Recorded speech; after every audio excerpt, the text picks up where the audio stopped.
പശ്ചിമേഷ്യയിലെ യുദ്ധത്തിൻ്റെ ഒരു സംഘർഷ പശ്ചാത്തലത്തിൽ അവിടെ ഇരു രാജ്യങ്ങളും ഇറാനിലും ഇസ്രായേലിലും കുടുങ്ങിയിരിക്കുന്ന മലയാളികളുടെ കാര്യത്തിൽ ഒരു ആശങ്കയുണ്ട്. എന്തായാലും നോർക്ക റൂട്ട്സ് അവർക്ക് വേണ്ട എല്ലാ സഹായവും ചെയ്യുന്നുണ്ട്. കൃത്യമായി തന്നെ എംബസികൾ നൽകുന്ന നിർദ്ദേശങ്ങൾ കൃത്യമായി പാലിക്കണമെന്ന് തന്നെയാണ് ഇപ്പോൾ നോർക്ക അധികൃതർ അറിയിക്കുന്നത്. നമ്മളുടെ ഇപ്പോൾ നോർക്ക CEO ശ്രീ അജിത് കൊളശ്ശേരി ചേരുന്നുണ്ട്. സർ നമസ്കാരം. ഈ വലിയ രീതിയിലുള്ള ഇപ്പോൾ ടെഹ്റാനിലായാലും ഇസ്രായേലിലായാലും കുടുങ്ങിയിരിക്കുന്ന മലയാളികളുണ്ട്. കൂടുതലും ഇസ്രായേലിലാണ് അവർ ജോലി നോക്കുന്നത്, നഴ്സുമാർ ഉൾപ്പെടെ. അപ്പോൾ സ്വാഭാവികമായും ഈ ഒരു യുദ്ധത്തിൻ്റെയൊക്കെ ഒരു പശ്ചാത്തലത്തിൽ സ്വാഭാവികമായും നാട്ടിലുള്ള ബന്ധുക്കൾ ഉൾപ്പെടെ ഒരു ആശങ്ക ഉണ്ടാകുമല്ലോ. തീർച്ചയായിട്ടും പശ്ചിമേഷ്യയിൽ ഉണ്ടായ ഈ യുദ്ധ സാഹചര്യത്തിൽ മലയാളികൾ, പ്രത്യേകിച്ച് ഇസ്രായേലിൽ ധാരാളം മലയാളികൾ ജോലി നോക്കുന്നുണ്ട്. അതോടൊപ്പം ടെഹ്റാനിൽ ഇറാനിൽ ബിസിനസ് ആവശ്യങ്ങൾക്ക് വേണ്ടി പോയ കുറച്ച് മലയാളികൾ അവിടെ കുടുങ്ങിയിട്ടുണ്ട്. അപ്പം രണ്ട് പേരുമായിട്ടും രണ്ട് ഗ്രൂപ്പുകളായിട്ടും കോണ്ടാക്ട് ചെയ്യുന്നുണ്ട്. ഇസ്രായേലിലെ ലോക കേരള സഭാ മെമ്പർമാരടക്കം ഉണ്ട്. അപ്പം അവരുടെ മലയാളികളുടെ എല്ലാവരും ഇതുവരെ കിട്ടിയ വിവരങ്ങളനുസരിച്ച് മലയാളികൾ എല്ലാവരും സുരക്ഷിതരാണ്. ചിലരുടെയൊക്കെ താമസിക്കുന്ന മേഖലകളിൽ ഡയറക്റ്റ് ഹിറ്റ് ഉണ്ടായിരുന്നു, പക്ഷേ അവരെല്ലാവരും ഭാഗ്യം കൊണ്ട് രക്ഷപ്പെട്ടിട്ടുണ്ട്.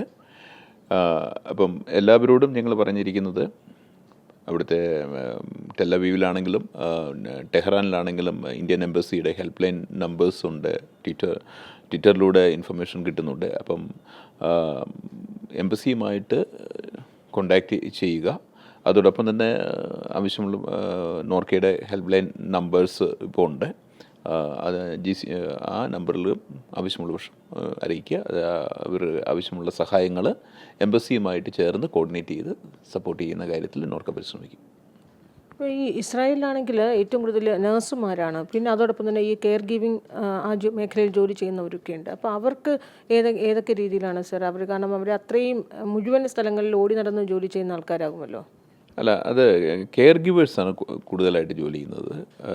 അപ്പം അവർ മിക്കവാറും ഇസ്രായേലിൽ അവരുടെ ജോലി സ്ഥലങ്ങളിൽ ഇതുമായി ബന്ധപ്പെട്ട വീടുകളുമായിട്ട്, അതായത് അവരുടെ എംപ്ലോയീസിൻ്റെ പ്രമൈസസിലാണ് അവർ താമസിക്കുന്നത്.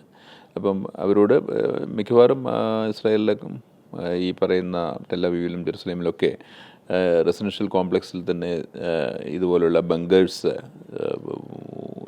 ഇതുണ്ട്. അപ്പോൾ ഇതുപോലുള്ള എയർ വാർണിങ്സ് വരുമ്പം അവരെല്ലാവരും അങ്ങോട്ടാണ് വീഴുന്നത്. അപ്പോൾ അതുകൊണ്ട് തന്നെ രാത്രികളിലാണ് ഇപ്പം കൂടുതലും അറ്റാക്ക് ഉണ്ടാകുന്നത്. അപ്പോൾ അതുകൊണ്ട് ആ സമയങ്ങളിൽ സുരക്ഷിതമായി ഇരിക്കാനാണ് നമ്മളിപ്പം അവരോട് നിർദ്ദേശിക്കുന്നത്. അപ്പോൾ അവരെല്ലാവരും അവരുടെ വർക്ക് ചെയ്യുന്ന ഇസ്രായേലി കുടുംബങ്ങളോട് കൂടിയാണ് കെയർ ഗിവേഴ്സൊക്കെ താമസിക്കുന്നത്. തീർച്ചയായിട്ടും അവരോട് എന്തെങ്കിലും ആവശ്യമുള്ള പക്ഷം പരസ്പരം കണക്ട് ചെയ്യാൻ, നെറ്റ്വർക്ക് ചെയ്യാൻ പറഞ്ഞിട്ടുണ്ട്. അതിന് ലോക കേരള സഭ മെമ്പർമാരോട് പറഞ്ഞിട്ടുണ്ട്.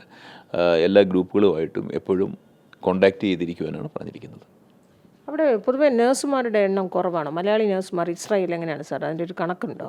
അല്ല, അതിന് കൃത്യമായ ഒരു ഏകദേശം ഒരു 5000-ൽ താഴെ ആൾക്കാർ കേരളത്തിൽ നിന്ന് അവിടെ ജോലി ചെയ്യുന്നുണ്ട്.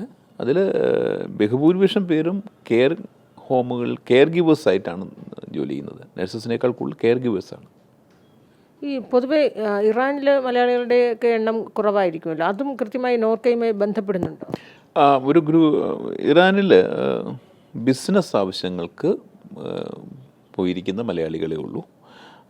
അവിടെ ജോലി ചെയ്യുന്ന ആൾക്കാരുടെ കുറിച്ചുള്ള വിവരങ്ങൾ കുറവാണ്.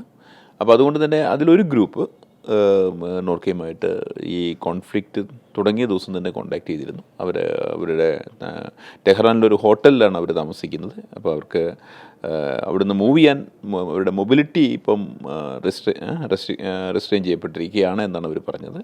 അവരോട് ടെഹ്റാനിലെ ഇന്ത്യൻ എംബസിയുമായിട്ട് കോണ്ടാക്ട് ചെയ്യാനാണ് പറഞ്ഞിരിക്കുന്നത്. കാരണം എംബസിയുടെ ഹെൽപ്പ് ലൈൻ നമ്പേഴ്സ് ഉണ്ട്, ആ നമ്പറുകൾ കൊടുത്തിട്ടുണ്ട്.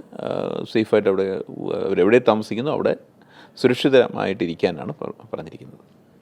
അല്ലാതെ മലയാളികൾ അവിടെ ജോലി ചെയ്യുന്നവരുടെ അത്തരം കോണ്ടാക്ട്സുകളൊന്നും തന്നെ ഇതുവരെ അങ്ങനെ നോർക്കയുമായി ബന്ധപ്പെട്ടിട്ടില്ല. ഇല്ല, ഇറാനിൽ നിന്ന് നമുക്കങ്ങനെ ലഭിച്ചിട്ടില്ല. ടെഹ്റാനിലുള്ള ഒരു ഗ്രൂപ്പിൽ നിന്ന് മാത്രമാണ് ഇൻഫർമേഷൻ ലഭിച്ചത്. കൃത്യമായി എല്ലാ ദിവസവും നോർക്ക എംബസിയുമായൊക്കെ മലയാളികളുടെ കാര്യങ്ങൾ കൃത്യമായി അപ്ഡേറ്റ് ചെയ്യുന്നുണ്ട്, അപ്ഡേഷൻസ് കൃത്യമായി വരുന്നുണ്ട്. ഇന്നലെ വരെ നമുക്കത് അപ്ഡേഷൻസ് ലഭിക്കുന്നുണ്ട്.